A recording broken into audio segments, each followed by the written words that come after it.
RCF.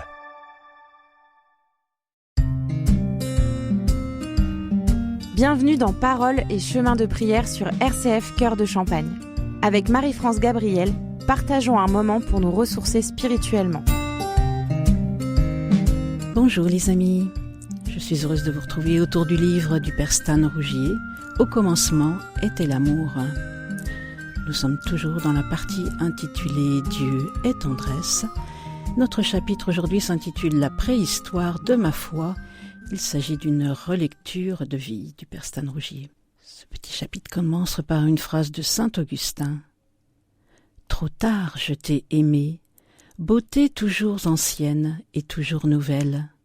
Pourtant, tu étais dedans, et c'est moi qui étais dehors. Selon une parabole africaine, 2 grenouilles tombèrent dans un grand bol de crème.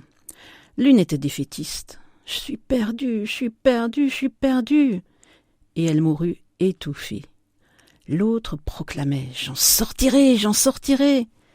Elle s'est tellement démenée, elle a tellement remué la crème qu'il y eut bientôt dans le bol le beurre d'un côté et le petit lait de l'autre.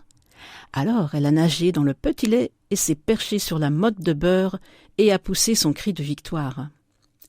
Racontant un jour cette histoire à un groupe de jeunes lycéens, l'un d'eux a demandé « C'est quoi son cri de victoire ?»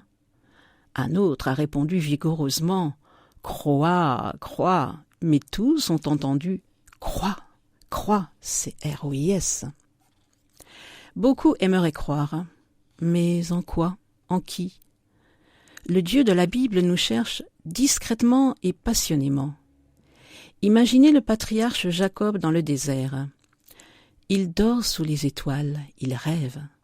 Des anges descendent et repartent de la terre vers le ciel. Il y a un courant continu entre ciel et terre. Au réveil, ses premiers mots seront « Comme ce lieu est impressionnant. C'est la maison de Dieu, c'est la porte du ciel. Dieu était là et je ne le savais pas. » Genèse chapitre 28, verset 17. Notre vie peut se résumer à une longue série de rendez-vous avec notre Créateur. De bien des pages de notre histoire, nous pourrions dire « Dieu était là, et je ne le savais pas ».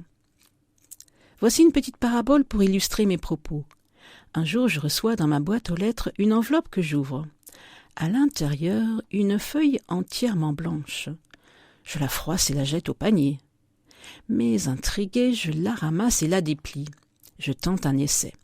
Après avoir allumé le gaz, je passe délicatement la feuille à la chaleur de la flamme. Et voilà qu'un poème superbe, écrit sans doute au citron, apparaît. Telle est notre vie. Nous n'y comprenons rien. Nous ne savons pas ce qui nous arrive. Il suffirait de porter cette feuille blanche de notre existence à la chaleur de la parole sacrée pour que notre vie apparaisse comme une aventure débordante de sens. L'absolu qui éclaire nos destinées est à l'opposé de celui que j'avais imaginé étant enfant. On m'avait joué un mauvais tour. Lorsque j'ai eu 10 ans, on m'a offert un livre, La Grèce au temps des dieux. Zeus prenait son fils Héphaïstos comme une fronde et il le lançait à travers la mer Égée. Ce livre était magnifique par la beauté de ses dessins, mais j'y découvrais une divinité terrible, impitoyable. La tendresse infinie du Seigneur révélée dans la première et la nouvelle alliance a mis du temps à m'apparaître. Deutéronome, chapitre 30, verset 19. « J'ai mis devant toi la mort et la vie. Choisis donc la vie. C'est bien pour cela que nous sommes sur terre. Choisir la vie. C'est tellement tentant de choisir la mort. » Cette injonction biblique est décisive. Notre vocation est de donner son plein. Ézéchiel compare Yahvé à un jeune prince qui ramasse une petite fille sur le bord du chemin. Elle a été jetée dehors au moment de sa naissance. Il la porte contre son cœur et lui dit les paroles de l'amour. « Tu vivras, tu t'épanouiras comme les fleurs des champs. » Il l'adopte et s'occupe d'elle avec le plus grand soin. Il lui donne tout ce qu'il y a de plus beau. Elle grandit. Le prince Dieu lui déclare « Tu deviens merveilleusement belle grâce à la splendeur dont je t'avais revêtue. » Ézéchiel chapitre 16, verset 13. Il lui offre son trône et son cœur. Cette petite fille, c'était Israël, et le prince, c'était Dieu. Mais à travers Israël, André Chouraki nous invite à voir chacun de nous. Je voudrais ne jamais regarder un visage sans penser à cette splendeur dont le Créateur l'a revêtu. Le grand vivant invite l'homme à collaborer à sa création. Il n'est pas un Dieu paternaliste, mais un Père qui nous ouvre une multitude de chantiers. Pendant 400 ans, le peuple hébreu a vécu en déportation en Égypte. Yahvé ne bouge pas. Est-il indifférent? Non. Il cherche une courroie de transmission. Il attend Moïse. Aujourd'hui encore, Dieu cherche des Moïse. Beaucoup se plaignent du silence de Dieu, et lorsque le Seigneur les appelle, ils font la sourde oreille. Dieu ferait de grandes choses si chacun disait comme l'enfant Samuel « Me voici, Seigneur, parle, ton serviteur écoute ». Et ce ne sont pas seulement les saints du calendrier qui ont répondu ensuite « Me voici », mais des multitudes anonymes. L'absolu n'est pas celui que l'on imagine. Il n'est pas le Tout-Puissant, incapable, qui regarde les pauvres humains se débrouiller dans leurs problèmes et s'étriper dans leurs querelles. L'Éternel cherche l'homme. Dans cette quête passionnée, rien ne le décourage. Durant ma jeunesse, j'ai cherché Dieu, jusqu'à ce que je m'aperçoive qu'il me cherchait. Nous pourrions tous dire cela. Il m'envoyait des signes. Au moment où je le croyais très loin ou absent, il était là. Il était là dans les multiples splendeurs du monde et la beauté des visages. Je ne pouvais vivre qu'émerveillé. Seigneur, apprends à tous les hommes à ne pas te chercher là où tu n'es pas. Apprends-nous tous à rester à ton écoute comme le petit Samuel pour mieux suivre tes pas.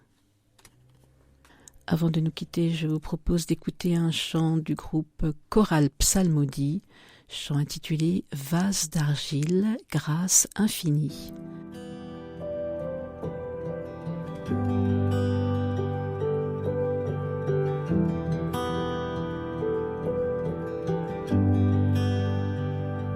J'étais brisée, vide et sans espoir. Ta grâce m'a trouvée, m'a restaurée. Je n'ai rien à moi, mais tel que je suis, tu me libères, tu me libères. Grâce infinie de notre Dieu qui un jour m'a sauvé. Oh, j'allais de lieu en lieu quand tu m'as retrouvé. Et maintenant je vois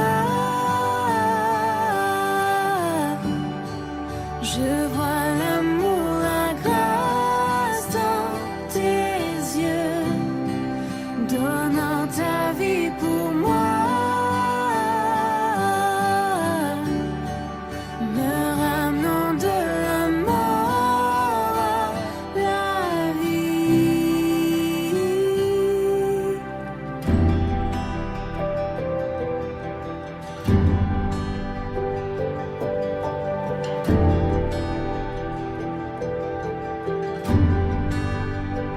Tu prends nos échecs, tu prends nos faiblesses, tu places ton trésor dans des vases d'argile. Oh, prends mon cœur, Père, je veux te servir pour que tout soit. Au revoir les amis, à la semaine prochaine.